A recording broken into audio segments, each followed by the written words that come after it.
Magandang araw po sa ating lahat. Shout out kay Lori D. Magalpok.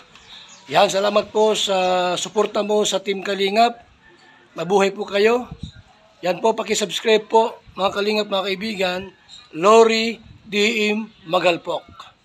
Ayan, suporta po natin si Ma'am Lori D. Magalpok. Napaka-solid supporter and isang Kalingap.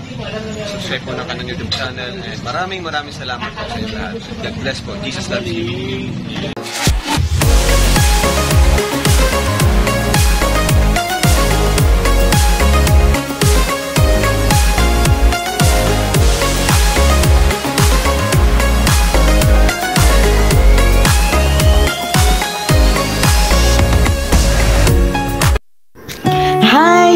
Hi everyone, mga kabady loves ko dyan.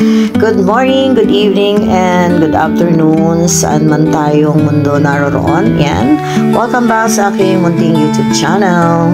And this is Lori D. Magalpok again. So ngayon, ayan, andito na naman tayo, babiyahin na naman tayo.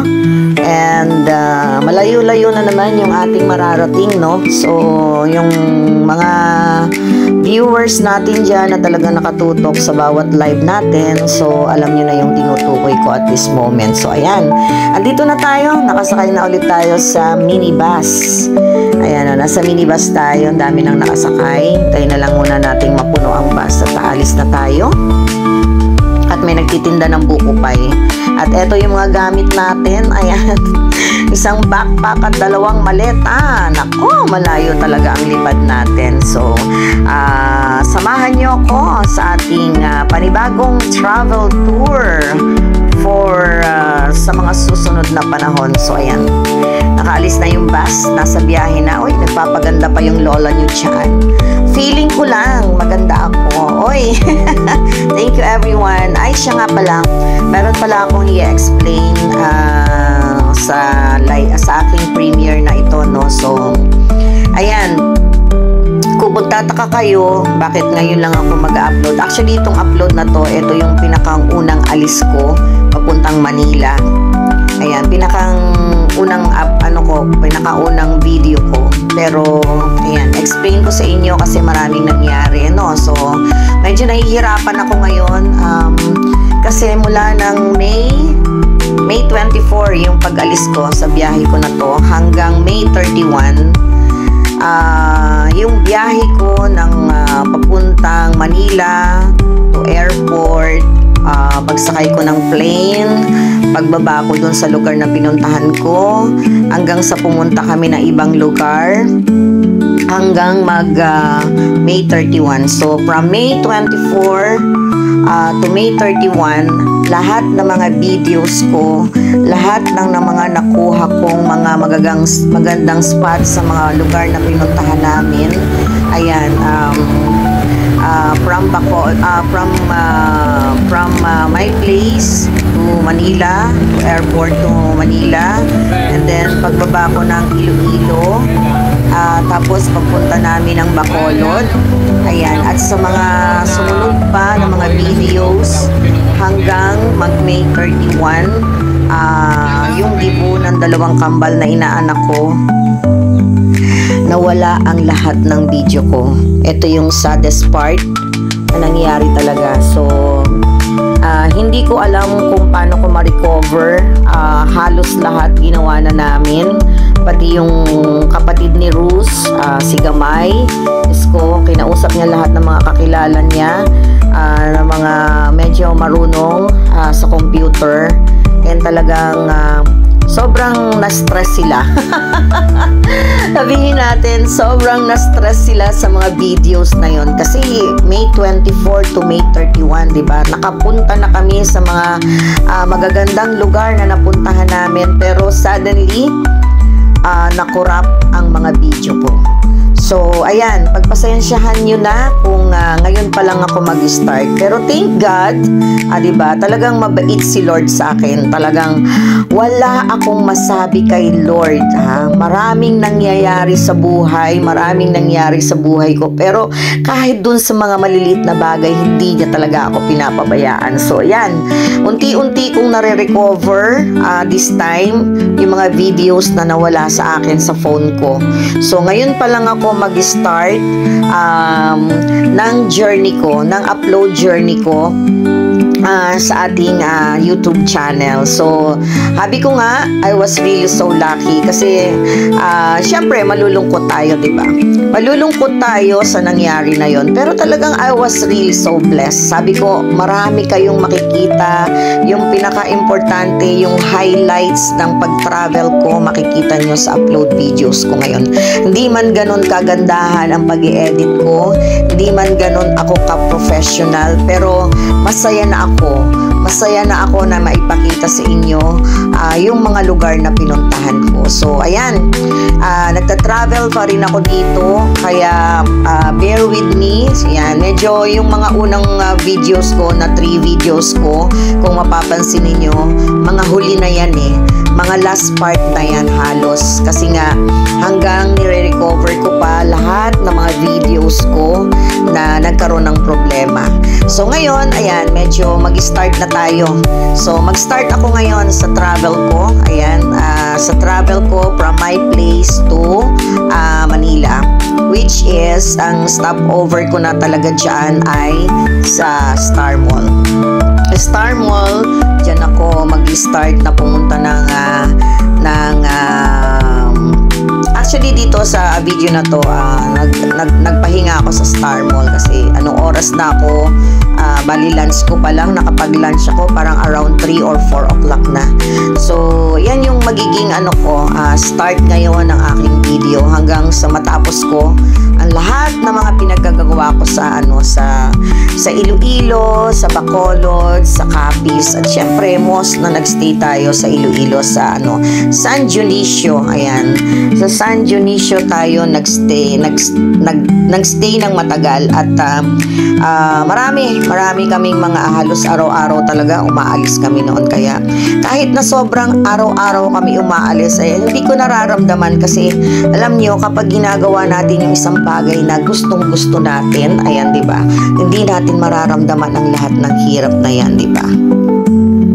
So, dahil ang punta natin sa travel natin ito ngayon, matagal yung travel ko, 2 weeks tayo, yan. 2 weeks tayong nag-stay ng Iloilo. So, alam niyo naman ako, diba, lahat ng mga taong nakakasama ko ay talagang pinapasalamatan ko yan. Kasi yun lang ang kaya kong ibalik sa inyong lahat, yung pagtanaw ko ng utang na loob. So, at this moment, gusto kong pasalamatan. Gusto kong pasalamatan ang mga taong nakasama ko talaga. Mga totoong tao na talagang kasama ko sa ingay, sa kaguluhan. Sabi ko nga natagpuan ko na yung katribo ko. Nakatagpuan ko na yung katribo ko dito dahil anong tawag dyan? Dahil natagpuan ko na yung mga kung paano magsisigaw, kung paano tumawa ng to the highest level, sabihin nga natin, diba, sa mga na words na to the highest level, diba? Sobra. So sabi ko, I was really so thankful. So pasalamatan ko sila sa premiere ko na to. Ayan, umpisahan natin sa Diaz family. Ayan, sa Diaz family, syempre si Nanay Junicia. Ayan, si Nanay Junicia, kamusta ka na po dyan? Ayan, si Romel, si Inday Richelle, si Kuya Budo, yung matyagang nagsaservice sa amin, yung kapatid ni Ruz. Sa lahat ng mga lakad namin, mapamalayo, mapamalapit, ay talagang on the go si Kuya Budo. Siyempre si Nian, si Pau Pau, si Jan Jan, si Baby Paul, at ang aking dalawang inaanak na kambal, si Tintin at si Renren. Ayan, thank you so much sa Diaz family. At syempre, nandyan din ang Yap family. Sino ang mga Yap family? Si Rudy, yun, asawa ni Rosalie, which is kapatid ni Nene Rus. Ayan, at ang kanilang dalawang anak, si Marmar at si Baby Jean. Thank you so much sa Yap family. Andyan din, kasama din natin ang Velvis family. Si Kuya Nonoy, si Ate Dolly, at si Angel Ganda. Ako si Angel, pag nakita nyo sa mga video ko, parang may lahi siya na Arabic, no? Ayan, parang Araba siya. Ang ganda na tong bata na to. Yan. Thank you sa Velvis family ng Kapis. Salamat ng marami. Yan. Sa Hinong family. Siyempre, nandyan si Kuya Joseph, si Dindin, at si Jakey. Nako, si Jakey, alam niyo ba? Si Jakey kahit hirap na magtagalog, yung bata na yan eh. Pag nakita na ako niya, sabi niya, Ate Lori. Ganun agad siya. Ate Lori, kamusta ka? Or, Ate Lori, ay nako, sabi niya, kamusta na yung paa mo? Alam mo, tuwang-tuwa ako dyan sa bata na yan. So, Jakey, shout out sa iyo dyan. Thank you. At syempre, meron pa, sino pa? Ang Oliveros family. Ayan, ang Oliveros family, nandyan si Iris. Nako, si Iris, ang kanilang ang kanilang team leader. Nako, ang kanilang team leader sa kung saan galaan at tawanan dyan. Hoy, Iris, yan, ingat-ingat kayo lagi and ingatan mo yung mga dalaga natin dyan. Kasi, nalaman ko na ikaw na ngayon ang leader. Leader saan? Leader sa lahat. But, alam ko yung pagiging leader mo ay magiging gabay ka, diba? Gabay ka ng mga dalaga natin dyan. Sino pa? Si Oliveros, si James, at si Baby Riz. Nako, si James. Alam mo si James, napaka-pogi ng bata na yan. James, shout out sa'yo at kay Baby Riz. Si Baby Riz, alam nyo, nakita ko yung concern niya nung nagpunta kami sa Ranger Farm. Nung nagpunta kami ng Ranger Farm, Diyos me, nakita ko yung umiyak siya, sobrang iyak niya kasi akala niya kakagatin ako nung ahas. Diba? Isipin nyo sa ilang taon na ba si Baby Riz? Kung di ako nagkakamali ay 4 years old. Parang 4 years old lang siya. Yung iyak niya, grabe. Grabe yung iyak niya dahil akala niya kakainin ako ng ahas na malaki. So, Baby Riz! Love ni Tita. I love you dyan. At syempre, ang pinaka-last but not the least, ang Bales family. Sino sila? Si Sir Joseph, ang principal sa Iloilo School. Tapos ay si Ma'am Marilu. Ayan, Ma'am Marilu. Thank you so much po, Ma'am Marilu. Ang dalawa kami nga medyo may edad na sa mga lakad na sa mga lakad at gora namin, kami yung dalawa na may may edad na. Kaya doon sa mga susunod na video ko, may nangyari sa amin dyan at talagang natakot ang lahat. Natakot ang lahat sa nangyari sa aming dalawa. Ewan ko ba bakit kami yung pero ako yung napuruhan talaga. Ako yung medyo matindi yung tama sa akin ng pagpunta namin ng Malatanog Falls. So, malalaman nyo yan sa mga susunod na video namin kung ano ang nangyari. At syempre, sa kanilang anak na si Jan Jan. And, last but not the least, syempre, si Nene Rus Diaz, diba? It won't happen. It won't happen kung hindi kay Nene Rus Diaz. Salamat. Yan, sa opportunity na binigay mo sa akin na makasama ko ang family mo during that last 2 weeks. And, I may say that, wala akong masabi sa bawat isa, lalo na si Gamay. Grabe yung concern ni Gamay sa akin talaga. Alam mo ba yung kahit na kararating ko lang sa bahay nila, kahit na ngayon lang nila ako nakasama, talagang naramdaman ko ang bawat isa. Sobra. Kaya nga sabi ko, natagpuan ko yung mga katribo ko sa lugar, sa Iloilo. So, sa mga biyahe namin, sa araw-araw, walang naiiwan, diba? Sama-sama kami sa galaan, sa hirap, sa lutuan, sa sigawan, sa tawanan, at kahit pa sa mga gabi na matutulog na, Diyos ko. Alam mo yung pagising mo na umaga umaga na talagang wala nang maririnig kundi tawanan, sigawan, kwentuhan.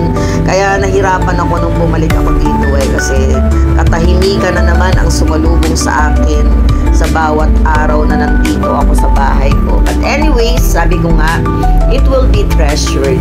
Each of you will be treasured kasi nakita ko yung sincerity, nakita ko yung pagtanggap nila sa akin, di ba? Paano ako kasi, di ba? Mahirap I'm a stranger. Totoo yan. I'm a stranger to them. Pero bawat isa, kahit hindi sila masyadong magsalita ng Tagalog. Hindi kami makapag-communicate ng Tagalog, pero yung actions nila, nakita ko sa bawat isa sa kanila na talagang I was really so blessed to have these people na dumating sa life ko. So, ayan, maraming salamat sa inyong lahat. Darating ang time na muli tayong magkakasama-sama. Darating ang time na muli akong magbabalik sa lugar kung saan kahit 2 linggo lang ay parang taon na ang pinagstay ko dyan.